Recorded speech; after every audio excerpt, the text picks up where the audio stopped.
na ngày ní Phật buồn sĩ nên cái Phật chiều biết na cần nghe cần tổ kiến cái là tí bé cái ní Phật buồn ní giúp na có na tiền ngày chú anh nhân là anh này chú cái năng ấy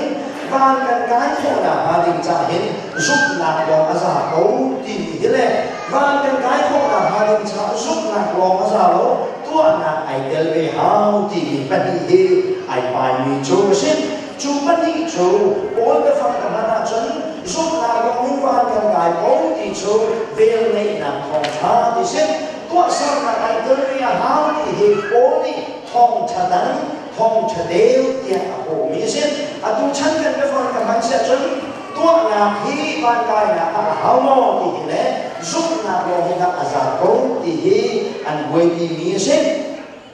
khi Phật cũng chú ý quay đi tụi bác chuột thì đối với dây là xí địa chân chuột cái là cái nôi bia ai là cái ní phá xí của khá khi Phật bùi anh bùi lưu ấy Jesus Christ là anh sau bùi giống là hết anh mà cũng bà cái tinh thần là khăn khá khổ lưu ấy cái mà chú mình ní cùng lẽ nôi bia cái này vì thế chân tâm mình là giống như Jesus anh giúp hóa anh thua về là chúng ta trong quân cái của đại lúc thì thế anh khi Phật bùi anh bùi ní cho xin chú biết các lẽ cái điều chú khi Phật bùi chúng ta phát đi này phải cái cả only phát đi là kiểu về đấy dây tăng nhớ đi là cái kiểu lên chân mình chú về đây là không cho bia đi kiểu lên là cả rồi đó là hồi nãy cố là người nào anh nhận làm chú không tham cái là kiểu lên rồi hồng hi rôm hao lên anh suốt đi chỉ kiến ổn ấy hồng hiến không chỉ ai hoa pha là cái lòng chú không tham cái là cái kiểu lên ổn đang thiếu anh là bắt khởi là phụ đồng trả anh là anh liếm như là phải thòng thang kiểu lên chú thòng thang của mình biết là nên trả Jerusalem là phải tụ apostle của khá anh bố mình khi Phật bùi chung ấy phải tụ điều để khá anh áo hải chat council meeting của quốc chú chat council meeting anh quốc mình chú ra hả cần lắm ta đấy chat council meeting là lắm tôi lưu hết anh chú chat council meeting hè ai lo lo ngay anh đi điều an chân bắt chất con nó rất chạy lâu để cái sắc con nó rất bùi lâu cái này này thiếu con nó bắt khả năng bùi lâu ấy anh rất bùi vì mình cho lúc một muốn bắt hiện đến cái sự việc đó bắt khả năng giúp làm cái gì bắt khả năng mua làm cái gì sẽ sẽ cho lúc một giá bị hiện bùi được lại trả thông cho chức tu giáo để apostle được đến đó cần bia hi phun não sờ cần lại cắt xe cần bia đi cắt xe thì anh đi để phun na anh nghe áp đi tất cả chat không sự meeting anh nghe là hết anh bùi vì mi xét nên nó là USC nên em lúc này mình cho các bạn phải bùi vòng phản ứng sinh đi vào họ doctrine chỉ là gì để đi doctrine thì mình làm hơn là gì doctrine thì cho hơn là mình cái này sẽ cho teaching thì sẽ doctrine cho teaching là gì teaching là này đâu à chúng dễ dàng cái này gì này chúng ta thì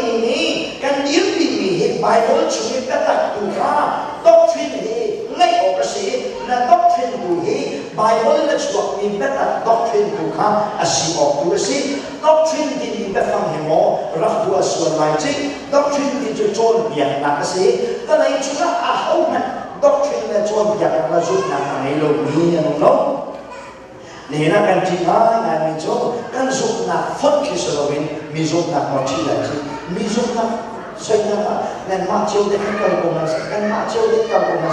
mi anh ấy chia lắm cái gì hết nên mi abi ta cái cần thời gian đi nè cái muộn mình cho mi ngay chuyện ta đến cần đi ta cái không chắc nhá cái chuyện gì cả hết rồi cái này là cái này thì cái đâu nào có hay khôn thì là cảm hay cái này hay khôn chán hay sợ là hay quậy chán cái hay quá cái cần không cái chuyện gì mi bị lắc cái này là cái này không mà là khen luôn mai này thôi du lên biết là bạn là hết không mà khen lâu để mi lắc cái này rồi cái là cái giá cần chịu phải bùi đã tập định hơn mà là còn lâu nào còn lâu sẽ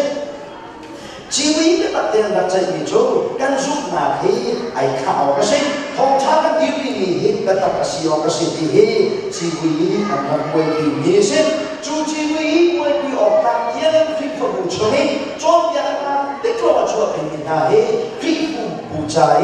ra làm chân sĩ mình dạy đàn sĩ cho nó u nào đều có đi cho việc tu mà nó chuộc ni xinถ้าทงเช่นนี้นะตัวนี้ก็ปีเจ้ากับโอลีอาบิบีนี่เป็นองค์สิ่งเดียนี่ว่าที่ก็ปีเจ้าข้ามจูมีนาสันทองกระชิมดูโอข้ามเจ้ามีนาทองกระชิมดูสิอันสามุไรขันนั้นอันมิบีไอ้ดังอันมิบีอันดันมานะอันสามุนไอ้ข้าที่ก็อันกุดอันไอ้ขายหอยบอกนะกุดไก่นะอันไงเดียนี่จะตัดจุดทองท้ากันชิมนะก็เอามันมีสิฟ้ากันขึ้นอะไรแล้ว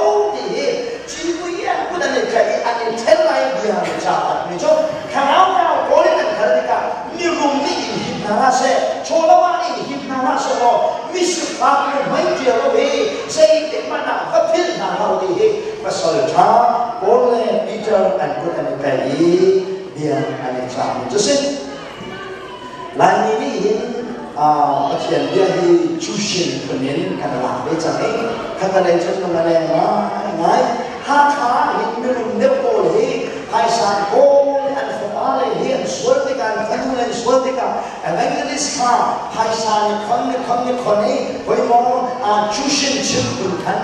อะไรก็ได้สิฮุมครูเซตันตัวตัวนี้ฮุมครูเซตก็เลยอาจารย์จะอธิบายนายไม่รู้ไงว่าเป็นช่วงพวกเขาครูเซตตัวเลยฮุมครูเซตตัวเฮก็ทำขึ้นน้ำร้อนตัดกระเซ็น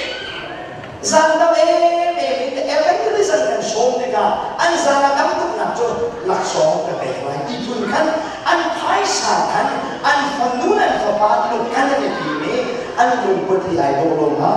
ไง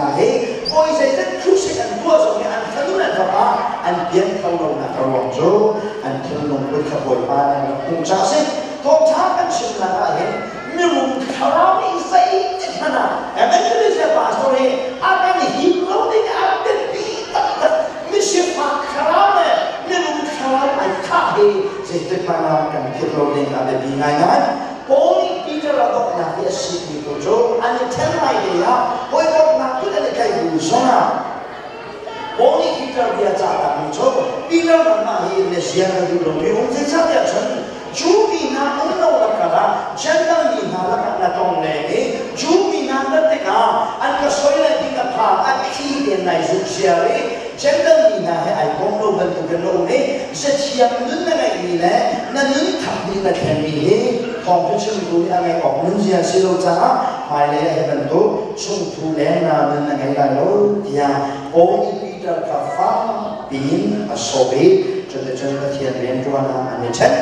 ทุกท่านก็เทียนเดียบไปกับตัวพิจูกระดิ่งดำดินน้ำเรื่องนักไทยนานาอินบุลเล่ขับนำชมเสียทุกท่านก็เทียนปฏิบัติกับตัวเองอันนี้อันนี้เหวางกันกายโคนาหาดิงจ้ากันดินหาวกันดินโคนาหาดิงจ้าโนเนียกันสุดหาวที่เห็นเลยเอากันดินหาวโลกันว่าดินน่ะเป็นวางกันกายเลยกันสุดนักลงเงินฟ้าอากาศมีกันสิ่งที่ข้าอันนี้อันนี้สิ่งข้าเราเป็นที่ไรเราเป็นอันตัวนี้ก็ชิมอะไรนี่นั่นเองจงอ่ะอาภานี้กับคนเป็นนี่แหละกับคนชอบตามมีเยอะข้าในเทนลงมาประจำแบ่งเสร็จที่ไม่ไปทราบคนชิมกระดูก